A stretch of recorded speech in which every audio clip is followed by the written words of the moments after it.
दोस्तों, एक समय ऐसा भी था जब बिहार में रेल मंत्री तक को बम मार दिया गया था। उन्हीं की ट्रेन 7 घंटे लेट लेकर पटना पहुंची और मौत हो गई। कैबिनेट मंत्री, सांसद, विधायक से लेकर अफसरों तक के मर्डर करा दिए गए। डीएम से लेकर एसपी तक की हत्या करा दी गई। आज हम इस वीडियो में ऐसे ही 5 नेताओं और कुछ अफसरों के मर्डर की कहानी लेकर आए हैं।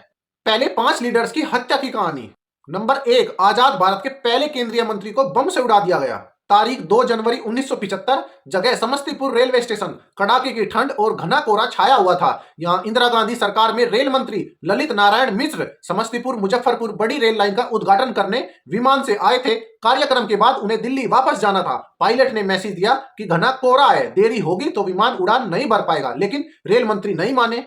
उन्होंने उद्घाटन के बाद जनसभा को संबोधित किया। आराम से मंच से उतरने लगे, तभी भीड़ में से किसी ने उन पर बम फेंक दिया। विस्फोट में ललित नारायण मिश्र, उनके भाई और बिहार के मुख्यमंत्री रहे जगन्नाथ मिश्र समेत 29 लोग जख्मी हो गए। अंतिम सांसें गिन रहे रेल मंत्री को पास के जिला दरभंगा में मेडिकल कॉलेज नहीं ले जाया गया। उन्हें ट्रेन से पटना लाया गया। भर्ती दानापुर रेलवे अस्पताल में कराया गया। जिस ट्रेन से रेल मंत्री को लाया गया वह 7 घंटे की बजाय 14 घंटे में पहुंची। देरी होने से उन्हें इलाज नहीं मिला और अगले दिन 3 जनवरी 1975 को उनकी मौत हो गई। इस हमले में ललित नारायण मिश्र के साथ एमएलसी सूर्य नारायण झा और रेलवे के एक क्लर्क रामकिशोर प्रसाद की मौत हो गई। इस हत्याकांड में सीबीआई ने आनंद मार्गियों का हाथ बताया। रेल मंत्री की पत्नी ने इसे मानने से इनकार कर दिया। केंद्रीय गृह मंत्री और बिहार के मुख्यमंत्री ने नए सिरे से जांच की मांग की। जांच कमेटी बनी और सभी आरोपियों को निर्दोष बता दिया गया। अब ललित बाबू के पौत्र वैभव मिश्रा नए सिरे से जांच की अपील सुप्रीम कोर्ट में की है। दूसरा, अजीत सरकार, जिन्हें 107 गोलियां मारकर छलनी कर दिया गया। ये बात है 14 जून 1998 की शाम की। पूर्णिया के विधायक अजीत सरकार शहर में घूम रहे थे। इसी दौरान उन पर गोलियां बरसाई गई। अजीत सरकार के शरीर को छलनी कर दिया गया। हमलावर तय करके आए थे कि उन्हें छोड़ना नहीं है। मौत के बाद गोलियां बरसाते रहे। पुलिस ने जब पोस्टमार्टम कराया तो निकला कि उन्हें 107 गोलियां मारी गई थी। इस मामले में पूर्व सांसद राजेश रंजन उर्फ पप्पू यादव, राजन तिवारी और आनंद कुमार यादव आरोपी बने। पप्पू यादव 8 साल जेल में रहे, लेकिन पटना हाईकोर्ट ने सबूतों के अभाव में बरी कर दिया। इस हत्याकांड के बाद अजीत सरकार के बेटे अमित सरकार अपनी जान का खतरा बताते हुए ऑस्ट्रेलिया में रहने लगे। अजीत सरकार का जन्म 1947 में पूर्णिया शहर में हुआ था। उनके पिता नामी होम्योपैथ डॉक्टर थे। जब सामंतवाद के खिलाफ बिहार में लड़ाई लड़ी जा रही थी तो वह मार्क्सवादी बन गए। जमींदारों से जमीन छीनकर गरीबों को देने लगे। इससे उनकी गरीब तबके में अच्छी पकड़ बन गई। साल 1980 में पूर्णिया विधानसभा सीट से माकपा ने अजीत सरकार को टिकट दिया। वह चुनाव जीत गए। इसके बाद उन्होंने पीछे मुड़कर नहीं देखा। अजीत सरकार का चुनाव लड़ने का तरीका भी गजब का था। वह चुनाव प्रचार के नाम पर एक गमछा बिछाकर बाजार में बैठ जाते थे। लोगों से कहते थे कि वे उनके गमछे में एक एक सिक्का डाल दे। 1 रुपये से ज्यादा किसी से नहीं लेते थे। तीसरा, पूर्व सांसद राजो सिंह हत्याकांड, दोस्ती और दुश्मनी की कहानी। शेखपुरा को जिला बनवाने में अहम भूमिका निभाने वाले राजू सिंह की भी हत्या गोली मारकर कर दी गई थी। यह घटना 9 सितंबर 2005 की है। शाम 7 बजे हथियारबंद बदमाशों ने शेखपुर कांग्रेस पार्टी के जिला कार्यालय के आश्रम में गोली मार दी थी। हत्या के समय वह स्थानीय लोगों से मिल रहे थे। इस हत्याकांड में सदर थाना शेखपुरा में बिहार सरकार के मंत्री अशोक चौधरी, तत्कालीन जदयू विधायक रणधीर कुमार सोनी, नगर परिषद शेखपुरा के पूर्व जिलाध्यक्ष मुकेश यादव, मुनेश्वर प्रसाद, लट्टू पहलवान सहित अन्य लोगों के खिलाफ नामजद प्राथमिक दर्ज करा दी गई। हालांकि बाद में सभी बरी भी हो गए। पूर्व सांसद राजो सिंह के पोते विधायक सुदर्शन कुमार ने शेखपुरा कोर्ट को बताया कि उन्हें केस नहीं लड़ना है। सुदर्शन कुमार शेखपुरा जिले के बरबीघा से जेडीयू के विधायक हैं। इस हत्याकांड से 2 परिवारों के बीच दोस्ती और फिर दुश्मनी की बात सामने आई। हालांकि दोनों परिवार यह दुश्मनी भुलाकर काफी आगे बढ़ चुके हैं। चलिए इस कहानी को भी जान लेते हैं। यह कहानी किसी फिल्म की स्क्रिप्ट से कम नहीं है। शेखपुरा कांग्रेस नेता राजो सिंह और महावीर चौधरी दोनों दोस्त थे, लेकिन दोनों के बेटे एक दूसरे के दुश्मन बन गए। राजो सिंह के बेटे संजय सिंह और महावीर सिंह के बेटे अशोक चौधरी ने अपनी राजनीति लगभग एक साथ शुरू की, लेकिन दोनों के हित टकराने लगे। 26 दिसंबर 2001 को शेखपुरा जिला परिषद की बैठक में कांग्रेस विधायक और गृह कारा राज्य मंत्री अशोक चौधरी और संजय सिंह, तब आरजेडी सरकार में कांग्रेस कोटे के मंत्री थे, उनके बीच विवाद हो गया। किसी तरह मामले को शांत कराया गया, लेकिन उसी दिन जो हुआ उसने सब कुछ बदल दिया। उसी दिन शाम अशोक चौधरी के काफिले पर हथियारबंद बदमाशों ने फायरिंग शुरू कर दी। अशोक चौधरी की गाड़ी आगे थी, इसलिए वे बच गए, लेकिन इसमें आरजेडी जिलाध्यक्ष काशीनाथ यादव के अलावा अनिल महतो, अबोध कुमार, सिकंदर यादव और विपिन कुमार सहित 8 लोग मारे गए थे। इस नरसंहार को टाटी नरसंहार कहा जाता है। इस मामले में बेगूसराय से कांग्रेस सांसद रहे राजो सिंह, उनके मंत्री पुत्र संजय सिंह समेत कुल 10 लोगों पर एफआईआर हुई। मामला कोर्ट में चलता रहा। इसी दौरान 9 सितंबर 2005 को पूर्व सांसद राजो सिंह की हत्या कर दी गई। कहा जाता है टाटी नरसंहार का बदला लेने के लिए राजो सिंह की हत्या की गई। इधर टाटी नरसंहार की सुनवाई चलती रही। इसमें राजो सिंह के खिलाफ कोई सबूत नहीं मिला, लेकिन संजय सिंह को दोषी ठहराया गया। जिस दिन कोर्ट का फैसला आया उसी दिन कोर्ट में ही संजय सिंह को हार्ट अटैक आया और उनकी मौत हो गई। चौथा है, पूर्व मंत्री को AK-47 से भून दिया गया। 90 के दशक में छात्र राजनीति से बिहार में मंत्री तक का सफर तय करने वाले बाहुबली ब्रज बिहारी की हत्या से सनसनी फैल गई। राजधानी पटना के इंदिरा गांधी आयुर्विज्ञान संस्थान में 13 जून 1988 को AK-47 से छलनी कर दिया गया। वर्ष 1998 में हुए एडमिशन घोटाले में ब्रज बिहारी प्रसाद को गिरफ्तार किया गया था। गिरफ्तारी के बाद सीने में दर्द की शिकायत पर वह इंदिरा गांधी आयुर्विज्ञान संस्थान में भर्ती हुए। पुलिस की सुरक्षा में भर्ती राबड़ी सरकार के पूर्व मंत्री को अस्पताल में टहलते समय गोली मार दी गई थी। यूपी का डॉन श्री प्रकाश शुक्ला ने लाल बत्ती लगी कार में सवार 3 साथियों के साथ इंदिरा गांधी आयुर्विज्ञान संस्थान में एंट्री की थी और AK-47 से मंत्री को छलनी करने के बाद फरार हो गया था। इस घटना ने अस्पताल में नहीं पूरे बिहार में हलचल मचा दी थी। इस घटना के बाद जयराम की दुनिया में श्री प्रकाश ने अपना खौफ बढ़ाया था। 5, पूर्णिया के विधायक को महिला ने चाकू मारकर उनकी हत्या कर दी थी। बिहार के पूर्णिया में 2011 में एक चौंकाने वाली घटना होती है। 4 बार के बीजेपी विधायक राजकिशोर केसरी को उन्हीं के आवास पर महिला ने चाकू मार दिया। काफी खून बह जाने से विधायक ने मौके पर ही दम तोड़ दिया। हत्या के समय विधायक लोगों से मुलाकात कर रहे थे। हत्या की आरोपी महिला टीचर रूपम पाठक को विधायक के बॉडीगार्ड और समर्थकों ने पीट पीट कर अधमरा कर दिया। चश्मदीदों के मुताबिक विधायक राजकिशोर केसरी पूर्णिया में अपने घर पर रोज की तरह जन दरबार लगाकर बैठे थे। सुबह करीब 9 बजे रूपम पाठक शॉल में चाकू छिपाकर आई। उसने केसरी से कहा कि अकेले में कुछ बात करनी है। केसरी उठकर जैसे ही घर की ओर बढ़े उसने चाकू से हमला कर दिया। महिला ने विधायक को कई बार चाकू से गोदा। पेट में चाकू लगने से केसरी का स्प्लीन डैमेज हुआ और पूर्णिया सदर अस्पताल पहुंचते पहुंचते उनकी मौत हो गई। रूपम पाठक पूर्णिया में एक प्राइवेट पब्लिक स्कूल की डायरेक्टर थी। उसने 6 महीने पहले पूर्णिया के ही पुलिस स्टेशन में FIR दर्ज कराया था। इसमें उसने विधायक राजकिशोर केसरी पर रेप का इल्जाम लगाया और 3 साल तक रेप करने की बात कही थी। FIR में विधायक के अलावा उनके निजी सचिव विपिन बैठा का नाम था। पुलिस के मुताबिक रूपम बाद में रेप के इल्जाम से मुकर गई थी। इधर केसरी को क्लीन चिट मिलने के बाद ही बीजेपी ने उन्हें पूर्णिया से टिकट दिया था। वह लगातार चौथी बार चुनाव जीते।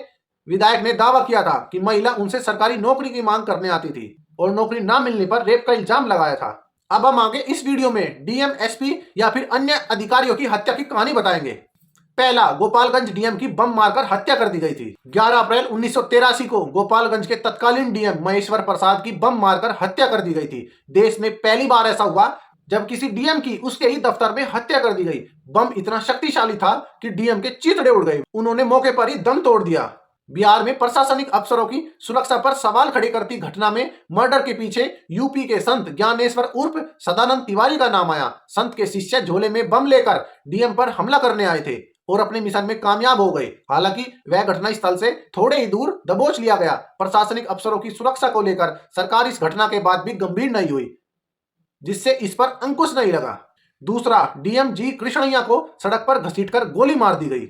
गोपालगंज के तत्कालीन DM महेश्वर प्रसाद की हत्या के 11 साल बाद 5 दिसंबर 1994 को गोपालगंज के DM रहे G कृष्णैया की मुजफ्फरपुर में हत्या कर दी गई। पटना में मीटिंग के बाद गोपालगंज वापस जा रहे थे।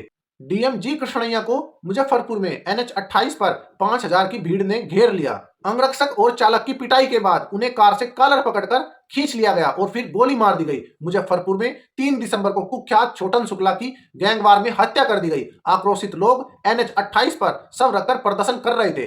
प्रदर्शन में बाहुबली आनंद मोहन भी शामिल थे। DM का इस घटना से कोई लेना देना नहीं था, लेकिन पिटाई के बाद गोली मारकर उनकी हत्या कर दी गई। इस घटना में आनंद मोहन को आरोपी बनाया गया। DM की हत्या में आनंद मोहन को सजा भी हुई।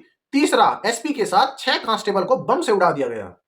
5 जनवरी 2005 को मुंगेर के तत्कालीन SP KC सुरेंद्र बाबू की हत्या कर दी गई। भिवान जंगल से लौट रहे SP को ब्लास्ट से उड़ा दिया गया। IPS अफसर और उनके साथ सुरक्षा में चल रहे 6 पुलिसकर्मी की हत्या ने एक बार फिर बिहार में सुरक्षा पर सवाल खड़े कर दिए। नक्सलियों ने बारूदी सुरंग में विस्फोट कर घटना को अंजाम दिया था। पूर्व IPS अमिताभ कुमार दास बताते हैं कि 3 जनवरी को लखीसराय के कजरा में पुलिस का हथियार छीन लिया गया था। इस घटना के बाद 5 जनवरी 2005 को SP KC सुरेंद्र बाबू के नेतृत्व में जमुई और लखीसराय के SP जवानों के साथ खड़गपुर स्थित भीमबांध जंगल में कॉम्बिट के लिए निकले थे। वापसी के दौरान सोनरवा के पास नक्सलियों ने बारूदी सुरंग लगाकर विस्फोट कर दिया। इस घटना में AC KC सुरेंद्र बाबू के साथ कांस्टेबल ध्रुव ठाकुर, ओपी गुप्ता, मोहम्मद अंसारी, मोहम्मद इस्लाम के साथ शिव कुमार राम के चीथड़े उड़ गए। इस घटना से बिहार में पुलिस में शोक की लहर थी। पूर्व आईपीएस अमिताभ कुमार दास बताते हैं कि बिहार में सुरक्षा को लेकर कोई खास कानून नहीं है। मुंगेर के तत्कालीन एसपी केसी सुरेंद्र बाबू की हत्या के बाद पुलिस अफसरों में ऐसी दहशत हो गई थी कि नक्सली इलाके में जाने से कतराने लगे थे। 4, रोहतासगढ़ में दिन दहाड़े डीएफओ या फिर डिविजनल फॉरेस्ट ऑफिसर का सीना छलनी कर दिया गया। 15 फरवरी 2002 को रोहतासगढ़ के तत्कालीन डीएफओ संजय सिंह को दिन दहाड़े गोलियों से भून दिया गया।